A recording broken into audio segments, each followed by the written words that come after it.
Yo, what is good? It is your boy J-Rod, and today we will be going over Game 3 of the Miami Heat Boston Celtics game that happened tonight, and the Dallas Mavericks Golden State Warriors Game 2 that happened yesterday. So yeah, pretty much going over the games that we haven't gone over yet.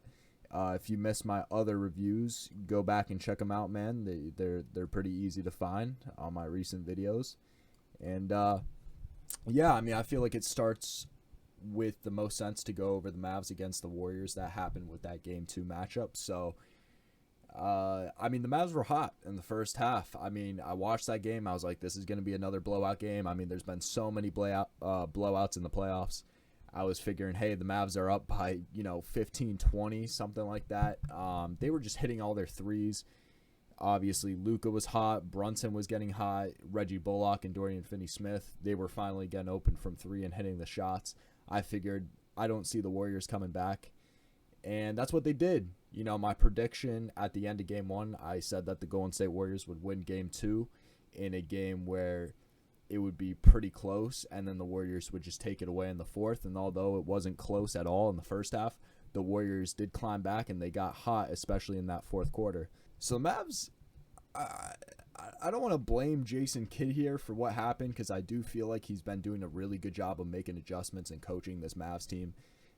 He's really turning into like a Tyronn Lue type coach, to where he's like constantly trying to make adjustments and throw Steve Kerr off.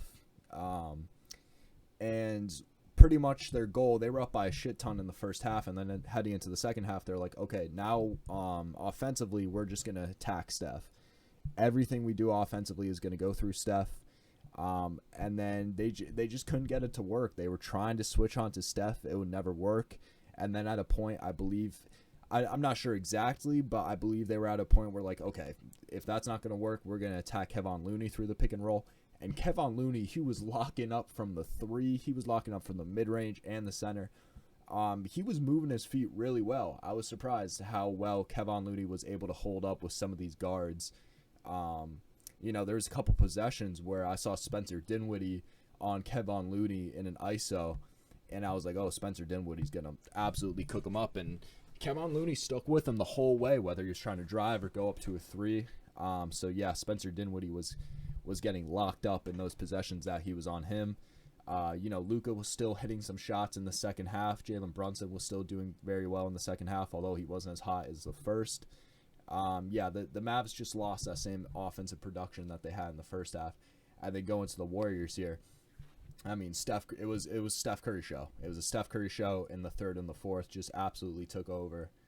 And Kevon Looney was a stud on both ends. I mean, he was going up for offensive rebounds. He was locking up on defense, like I said. He had probably the most soft and one I've ever seen in my life. I think it was either Maxi Kleber or probably Maxi Kleber, right? Yeah, I think it was Maxi Kleber, who he was in the paint, and he just had the lightest wrap up. It's like, at that point, don't even foul. Like, he was wide open under the basket for a layup. I'm like, just give it to him, bro. If you're not going to go for a block and you're just going to do, like, he literally just put two hands on his sides and held him. Like, it was the worst foul attempt ever. You just gave him a free and one.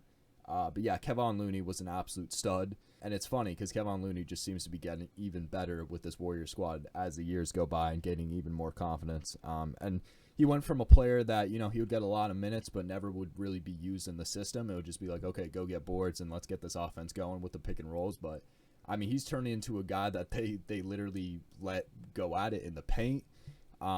Defensively, they have confidence in him, even if the Mavs throw out small ball lineups. So, good stuff out there. Jordan Poole brought energy off the bench like he usually does. Otto Porter had some good defensive plays. So, yeah, that's really all I got to say for that game. As a Mavs fan, it's a game that hurts after having a lead like that, and then it gets blown.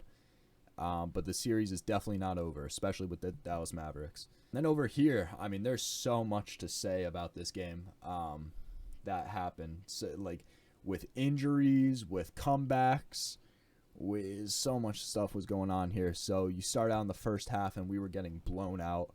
Bam Adebayo was just going crazy on us. We had no answer to defend him. We find out before the game even starts that Rob Williams won't even be playing, which definitely hurt. This is a game where we definitely could have used a guy like Rob Will to prevent Bam Adebayo from getting some open looks in the paint. Actually, not even open looks. He was just tough. He was getting mid-range shots. He got a fadeaway.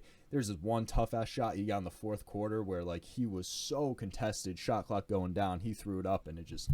Yeah, Bam was absolutely hot, especially in this first half. Yeah, pretty much Miami was just killing us in the first half. Don't really have to say too much from the Celtics. We just weren't hitting our shots.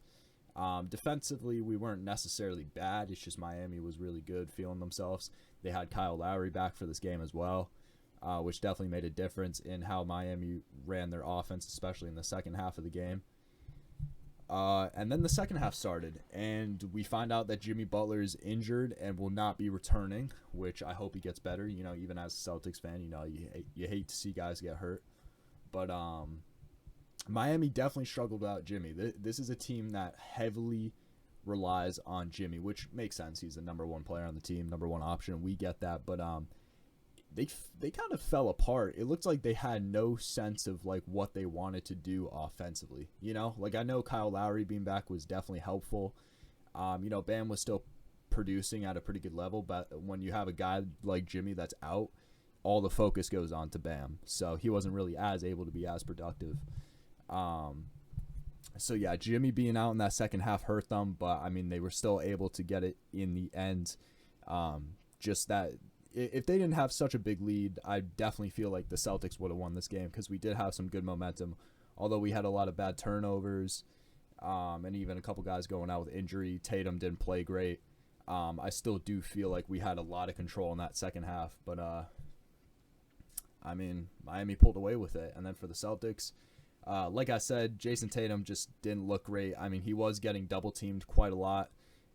He had 4 assists. I do feel like he should have had a lot more assists. He did have some good plays to where he would get doubled or go through a pick and roll and then send it to the guy in the corner and just wouldn't fall. But yeah, not a great game from Jason Tatum. I'm trying to give him the benefit of the doubt, but I just can't. When you have 6 turnovers, almost the same amount as points as you had, you can't really give him too much leeway there.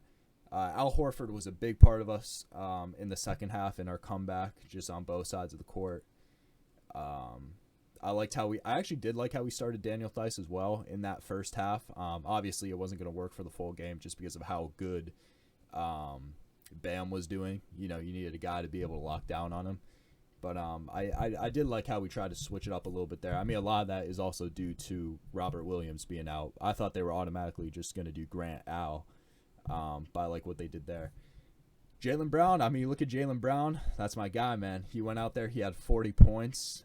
He was a big part of that third quarter comeback, dropping buckets in the second half. He was definitely that scoring guy that we needed, but, he had 7 turnovers, and 5 of those were in the third quarter. You just get away with, you limit some of those turnovers, and we could have been up. It is still a 40 bomb, so, although he could have been better, you still got to give him his respects there. Marcus Smart, man, I was watching the game, and then he had this injury, and I heard a loud-ass scream. He was holding his ankle, just loud-ass scream. I'm like, oh, bro, he's out for the playoffs, bro. That reaction made it sound like he cracked his ankle in half, and then he pulls a Paul Pierce, comes right out, and he's running side to side on the court. He hit a big-time 3 in the third quarter to help build that momentum. I was like, oh, he's back. All right. We got the most goated medical team, apparently. Jason Tatum got injured in the fourth quarter, too. Missed a little bit of time and came back. Grant coming off the bench, he did some good things. Also had, 1 or 2 big threes in the third quarter that led to that comeback.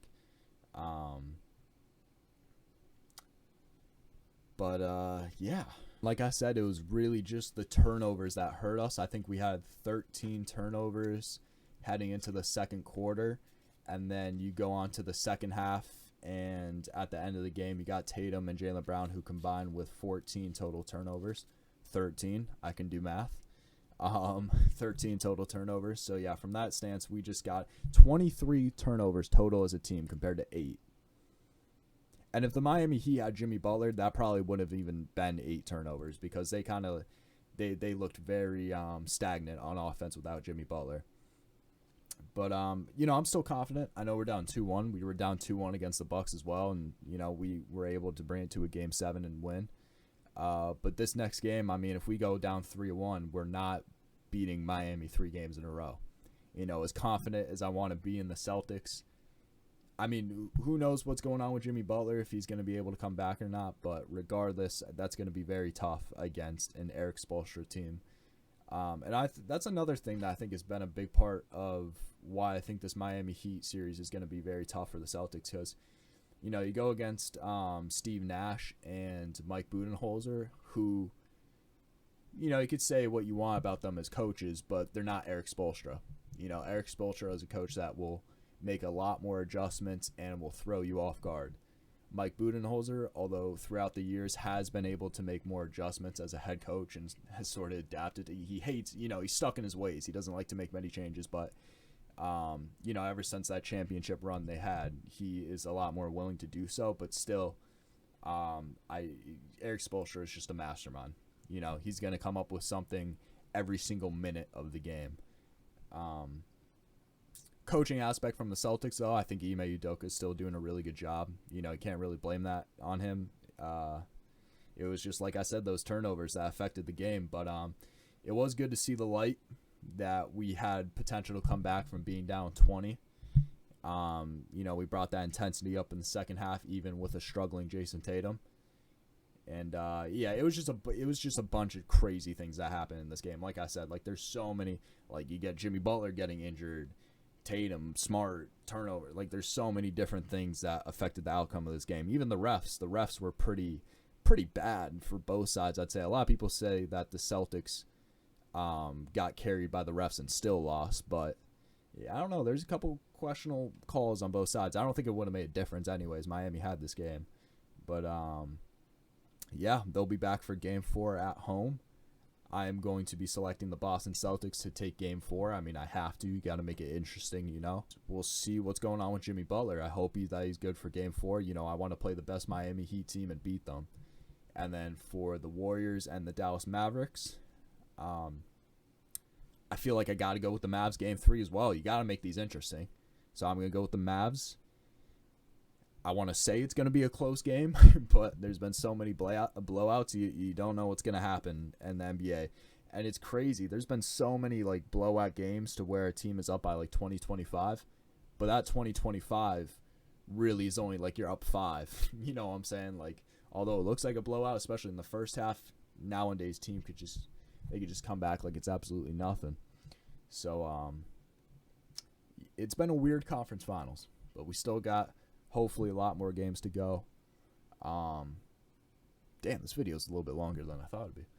But yeah, that's what I gotta say. Drop a like on this video if you enjoyed. Turn on those post notifications so you do not miss any more playoff updates or any other future type videos. And subscribe to the channel if you are not subscribed. I know there's a decent amount of you guys that be watching the videos that are not subscribed, so please do so. It doesn't hurt. It's free. You help your boy out. We grow. We get better. The equipment gets better. You know what I'm saying. So peace out. Love y'all, man. Have a good one.